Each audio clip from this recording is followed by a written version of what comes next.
This is मेघना Roeda and you are watching Pakistan stock market updates. तो उम्मीद करती हूँ कि आप सब ठीक होंगे और खैरियत से होंगे।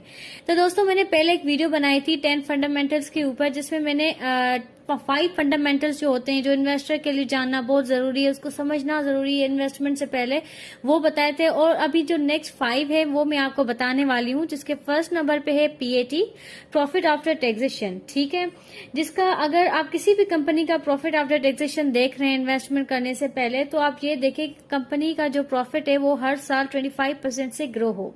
हर साल कंपनी का फाइनल प्रॉफिट देखो कि कंपनी का 25% प्रॉफिट आफ्टर टैक्सेशन बढ़ना चाहिए। जब आपको एक ट्रेंड नजर आ जाए कि कंपनी का पीएटी हर साल इंक्रीज ही हो रहा है, अगर आप ट्रेंड में जा रहा है, तो आपको यहाँ पे इन्वेस्ट करना चाहिए।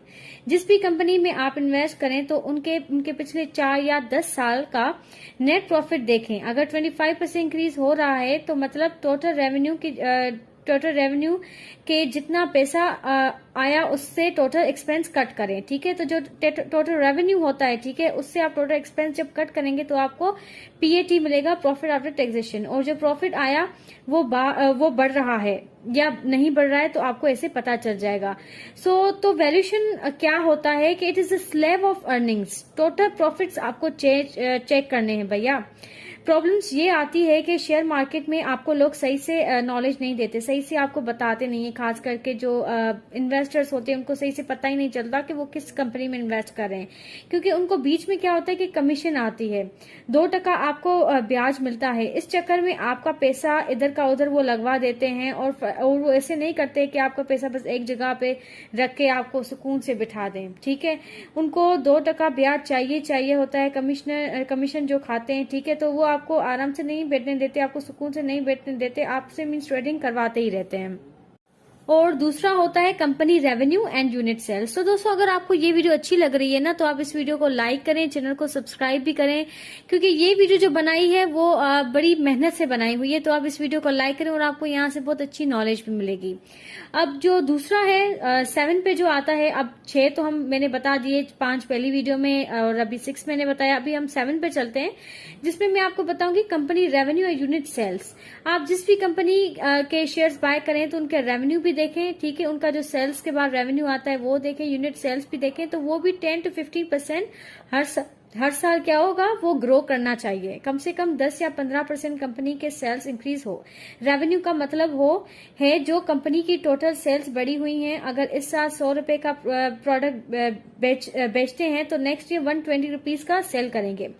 लेकिन इसमें एक और चक्कर है, ऐसा नहीं हो कि खाली प्राइस बढ़ा दिया हो और 100 का माल जो है वो 120 में सेल करते हो। ठीक है, ये भी देखना कि यूनिट ऑफ सेल्स भी बढ़ने चाहिए। जो नंबर ऑफ यूनिट होते हैं, यूनिट ऑफ सेल्स का मतलब है कि लास्ट ईयर अगर 10,000 फॉर एग्जांपल 1 लाख कार की सेल हुई है, तो इस साल 120 कार की सेल्स होनी चाहिए। तो मतलब यूनिट ऑफ सेल्स इंक्रीज हो रहे हैं, तो रेवेन्यू भी बढ़ना चाहिए और यूनिट भी। जितनी हम सेल कर रहा है वो आइटम भी बढ़ना चाहिए। जब ये आइटम भी ज्यादा बिक रहा है और पैसा भी ज्यादा आ रहा है, तो आपको कंफर्म हो जाएगा कि इसके पीछे कोई भी झोल नहीं है। अब नॉन प्रोफेशनल इनकम और जो ऑपरेशनल इनकम वो क्या होती है? जो ऑपरेशनल इनकम होती है वो इनकम होती है जो आपको धंधे से जनरेट होती है। ठीक है, कई बार ऐसे भी होता है कि प्रॉपर्टी कोई बेच देता है तो वहां से इनकम आ जाती है, या आप लोन लेते हैं, कर्जा लेते हैं, तो आपको वहां से भी इनकम आ जाता है। ऐसा भी हो सकता है कि आपने कर्जा लिया हो और इनकम आ गई। ठीक है, तो अब आम आदमी को बात समझ में यहाँ नहीं आता है, इसीलिए मैं बोल रही हूँ कि ये पैसा कहाँ से आया कंपनी में। ठीक है, अब बहुत सारे लोग कंपनीज ऐसे होते हैं कि वो कर्जा लेती रहती है लेकिन वो सही से यूटिलाइज नहीं करती। तो आप इसको सीख सकते हैं, आप इसको बैलेंस शीट देखें कंपनी की, या कंपनी की जो प्रॉफिट एंड लॉस स्टेटमेंट होती है, बैलेंस शीट होती है, उसको चेक करें। और ऐसे बहुत सारे कंपनीज हैं, जैसे कि रिसेंटली मैंने एक वीडियो भी बनाई थी, फ्राइजलैंड कैंपना एग्रो फूड्स लिमिटेड। ठीक है, वो एक एग्रो कॉर्पोरेशन की कंपनी है। उसका आप देखेंगे तो उसका जो प्रोडक्ट होता है, जैसे कि तरंग आता है, ठीक है, इनका तरंग दूध जो होता है, या और भी इनके बहुत सारे प्रोडक्ट हैं जिनकी मार्केट में सेल्स बहुत है, क्योंकि वो एक वेल नोन प्रोडक्ट है। तो कंपनी का अगर आप देखेंगे तो कंपनी कोई भी दे नहीं रही है, मतलब कोई भी कंपनी वो नहीं दे रही है, डिविडेंड नहीं दे रही है, लेकिन कंपनी का आप देखेंगे कि उनकी सेल्स हर साल इंक्रीज हो रही है, उनका जो प्रॉफिट है, प्रॉफिट आफ्टर टैक्सेशन, वो हर साल इंक्रीज हो रहा है, कंपनी का जो रेवेन्यू है वो भी इंक्रीज हो रहा है। तो ये जो कंपनीज होती है वो आगे चल के ग्रो कर करके फिर वहां से एक इन्वेस्टर को प्रॉफिट होता है, उनको यहाँ से कैपिटल गेन भी होता है और यहाँ से उनको डिविडेंड भी मिलता है। अब आता है हमारा नेट ऑपरेटिंग कैश फ्लो, जो कि 8 नंबर पे है, और ये जानना बहुत जरूरी होता है। भले आपने कंपनी की पीएटी देख ली, अर्निंग्स देख ली, लेकिन एट द लास्ट आपको नेट ऑपरेटिंग कैश फ्लो जरूर देखना होता है। आपकी कंपनी में जो हर साल कैश आता है, ऐसा ना हो कि आप उधार पे सेल कर रहे हैं, वो कंपनी चूज करें जिसका कैश फ्लो हर साल 20% बढ़ना चाहिए।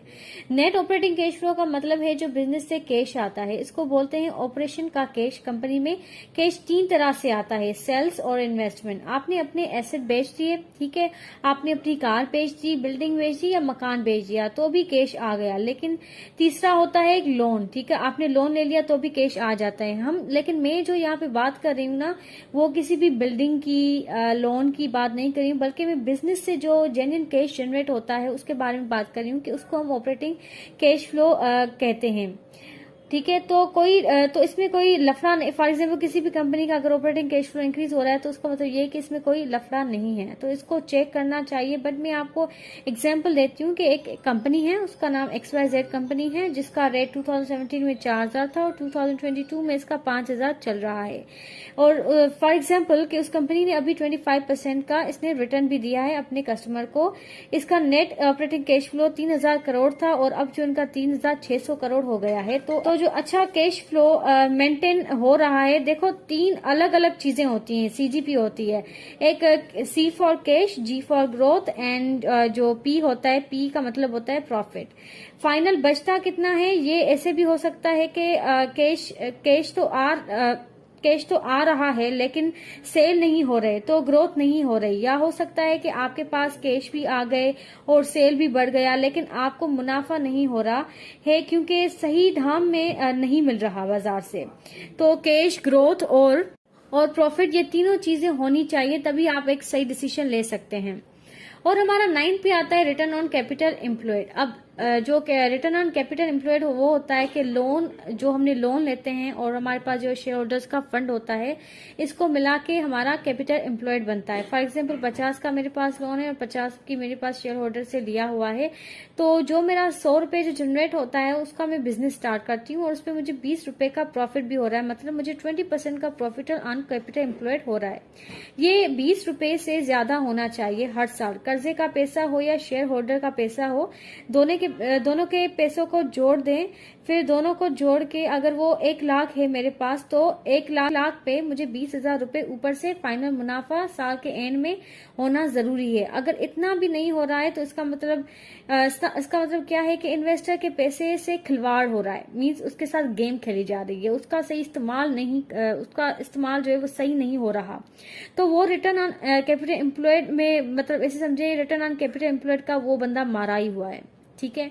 और अब हमारा 10 पे आता है रिटर्न ऑन इक्विटी। और रिटर्न ऑन इक्विटी का मतलब होता है कि फाइनल प्रॉफिट को मैं शेयर होल्डर की इक्विटी से डिवाइड करके देख लूं, तो ये हमारा रिटर्न ऑन इक्विटी होता है। ये न्यूमरेटर और डिनोमिनेटर है। अब फॉर एग्जांपल एक कंपनी है, वो मुझे 30% का रिटर्न दे रही है, उसका रेट जो है 2014 में 500 और 2021 में 2600 हो गया, ठीक है। तो रिटर्न ऑन इक्विटी भी देखना बहुत जरूरी है कि आपको कितना रिटर्न मिल रहा है शेयर होल्डर्स को। तो अगर आपको ये वीडियो अच्छी लगी तो इस वीडियो को लाइक करें, चैनल को सब्सक्राइब करें और यहाँ से आप लर्न करें, और ये वीडियो अपने फ्रेंड्स के साथ भी जरूर शेयर करें क्योंकि ये आपको आगे चल के डिसीजन मेकिंग में हेल्प करती है। So thank you for watching this video. Allah Hafiz.